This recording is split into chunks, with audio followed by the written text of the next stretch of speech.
How to remove a band-aid painlessly.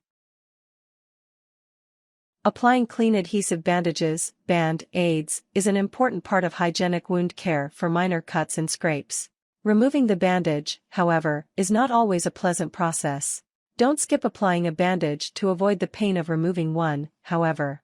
Instead, try one of several methods to make removing a bandage less painful or even painless. Method 1: Weakening bandage adhesive. 1. Soak the bandage in water. You've probably had the misfortune of coming across someone's used bandage floating in the gutter of a public swimming pool, and therefore are aware that exposure to water weakens a bandage's adhesion to skin. No, don't go to your public pool. Soak in the bathtub for a bit, and then try removing the bandage. A leisurely shower may work as well. You can also just apply a wet compress, such as a clean rag soaked in warm water, to the bandage and wait for it to soak through. 2. Use oils or soaps to weaken and lubricate the adhesive.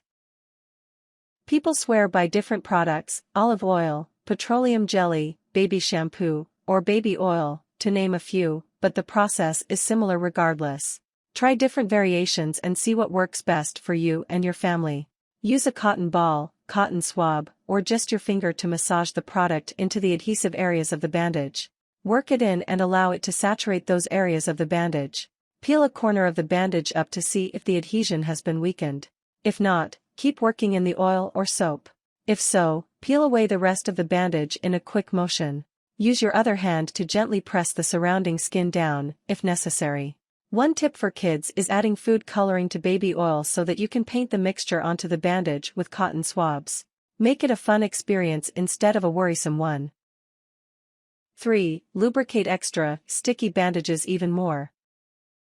Instead of yanking off a stubbornly stuck bandage quickly, weaken the adhesive as mentioned in the last step. Peel up a corner, then apply moisturizing lotion to the contact point between skin and bandage as you continue to slowly pull it away.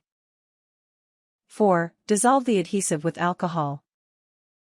You can also use the lubricating technique with rubbing alcohol. The adhesive should slowly but surely dissolve, and any adhesive remaining on the skin can be rubbed away with the saturated cotton ball, swab. There are also adhesive removal products marketed for bandage removal. Check medical or surgical supply stores if not available at your drugstore. Method 2: Applying bandages properly.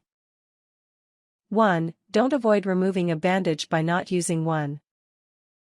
One of those bits of old-time wisdom that still circulates today is the idea that it is better to clean a small cut, then let it air out and scab over. Like putting butter on a burn or tilting your head back during a nosebleed. However, this is false. Small wounds actually heal better in a moist environment, in which blood vessels regenerate faster and inflammation, causing cells multiply more slowly. So, preventing scab formation actually aids the healing process. It may be no surprise that the company behind Band-Aids promotes covering cuts and scrapes instead of airing them out, but they have science on their side. 2. Prepare wounds properly for bandaging. Sometimes the worst part of pulling away a bandage is not the sticky adhesive, but dried blood, scabbing that pulls away with the bandage and reopens the wound. Proper preparation can make this less likely. Stop the bleeding of a minor cut or scrape by applying pressure with gauze, a paper towel, a clean cloth, etc. Apply gentle pressure for up to 15 minutes, until all bleeding has stopped. For a large cut or wound, an excessively dirty wound, or a wound that won't stop bleeding, get medical help. Rinse the area with clean water and gently clean the wound with soap and water. Rinse again and pat dry with a clean cloth, etc. Don't use hydrogen peroxide or one of those old wound cleaners your grandfather swore by, just plain old soap and water. Hydrogen peroxide and iodine can irritate an injury.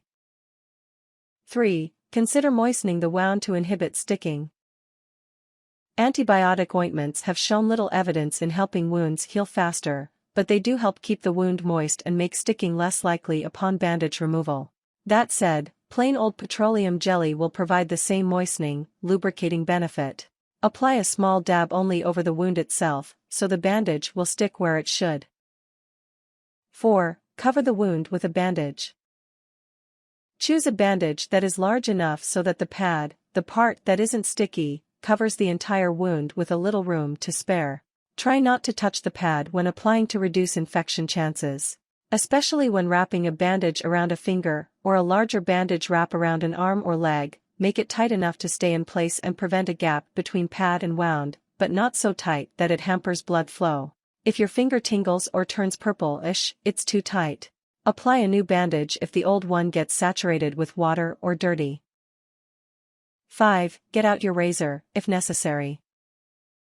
If you need to apply a bandage to a hairy area, for a man, an arm or leg, or even chest or back, you may want to prevent the inevitable pain of the bandage being stuck to your hair by removing the hair first. Use warm water, a fresh, clean razor, and don't shave over the wound itself.